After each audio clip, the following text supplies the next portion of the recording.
Assalamu alaikum everyone. My name is Mohammad Ummar Sheikh, student of World History subject. Today I'm here to represent my topic, which is printing press role in Renaissance. So basically, what is Renaissance?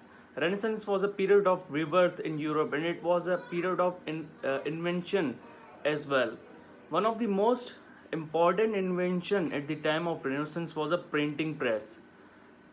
Printing press जो है वो renaissance के ज़माने में एक बहुत बड़ी जो है वो इन्वेंशन थी, क्योंकि उससे पहले जो है जो जो भी चीज़ें जो है वो आपका प्रिंट होती थी वो बेसिकली बहुत स्लो होती थी, मतलब उनकी कोई टेक्नोलॉजी नहीं थी। तो इसके लिए एक रेनेसेंस का जो एक पीरियड था उसमें बहुत बड़ी इनोवेशन हुई जो प्रिंटिंग प्रेस थी। There are also some factors of Renaissance. सबसे बड़ा जो फैक्टर है कि वो है प्रिंटिंग प्रेस की जो ईजाद हुई रेनेसेंस के टाइम में, और जो है वो वेल्थ बहुत ज़्यादा होने लगी, ठीक है। Growth of cities and commerce होने लगी, new wealth and black death हुआ, और ट्रेड एंड प्रॉस्पेरिटी बढ़ने लगी। तो ये बहुत बड़े मेजर जो है वो फैक्टर्स हैं रेनेसेंस के पीरियड के। Basically printing press was invented in Germany by goldsmith Johannes in 1440, which is movable type printing press, जो एक बहुत बड़ी इनोवेशन थी। प्रिंटिंग प्रेस इम्पॉर्टेंट क्यों था? प्रिंटिंग प्रेस इसलिए इम्पॉर्टेंट था कि वो हमें अलाउ करता था कि हम एक वक्त में बहुत सारी लेटर्स को, चीज़ों को, किताबों को हम एक वक्त में प्रिंट कर सकें, जो कि उससे पहले तक पॉसिबल नहीं होता था। तो ये इसीलिए जो है रेजोनेंस के टाइम पे एक बहुत बड़ी इनोवेशन मानी जाती थी, और ये बहुत बड़ा एक इम्पॉर्टेंट पीरियड था रेजोनेंस का। So what was the major role of printing press in the resonance period? The major role of printing press was reformation जो है वो बहुत बड़ा इम्पॉर्टेंट रोल प्ले किया था प्रिंटिंग प्रेस में रिफॉर्मेशन से, ठीक है। उससे पहले क्या था कि उस वक्त में किताबें जो थी वो प्रिंट प्रॉपरली इतनी ह्यूज अमाउंट में नहीं हुआ करती थी, बहुत वक्त लगता था।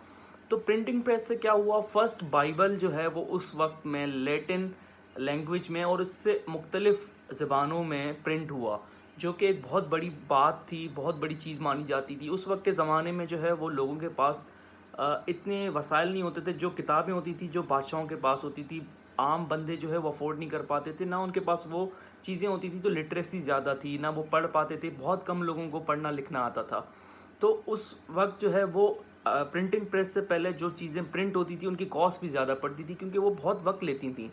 उनको प्रिंट करने में कई दिन लग जाते थे, एक दिन में बहुत कम चीज़ें प्रिंट होती थी। तो इसी वजह से प्रिंटिंग प्रेस आने के बाद जो है वो एक दिन में बहुत कम टाइम में बहुत ज़्यादा चीज़ें जब प्रिंट होने लगी, तो आपकी जो है प्रोडक्शन बढ़ने लगी।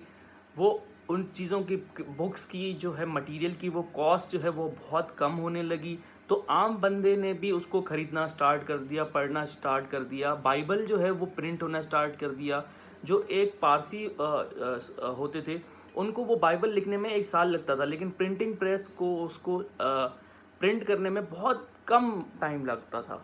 तो एक बहुत बड़ी इनोवेशन थी उस वक्त के ज़माने में, लोगों को पढ़ना और उससे जो है वो शऊर हासिल करना। तो उससे ये बहुत बड़ा यूनिफॉर्म जो है एक तरक्की हुई प्रिंटिंग प्रेस का, ये बहुत बड़ा रोल था उस वक्त के ज़माने में। तो ये एक ह्यूज इनोवेशन रेजोनेंस की कहलाएगी प्रिंटिंग प्रेस, क्यों। और इससे लोगों ने बहुत फ़ायदा उठाया, उससे उस कौम ने जो है वो बहुत तरक्की जो है वो हासिल की। तो इसीलिए प्रिंटिंग प्रेस का जो है वो हमेशा, जब भी रेजोनेंस पीरियड का जो वक्त आता है, तो उसमें प्रिंटिंग प्रेस का रोल जो है वो बहुत मेजर रोल काउंट होता है। तो क्योंकि उस रोल में जो है लोगों ने उस रेजोनेंस पीरियड में जो है वो रिबर्थ हुए, वो चेंज हुए, तो वो बहुत लोगों ने उसका फ़ायदा उठाया, और ये आज तक जो है फिर टेक्नोलॉजी बढ़ती लगी। तो इसीलिए प्रिंटिंग प्रेस का बहुत मेजर रोल कहलाया जाता है रेजोनेंस पीरियड में। Thank you so much, this is was my topic. I hope you like my presentation. Thank you, अल्लाह हाफिज़।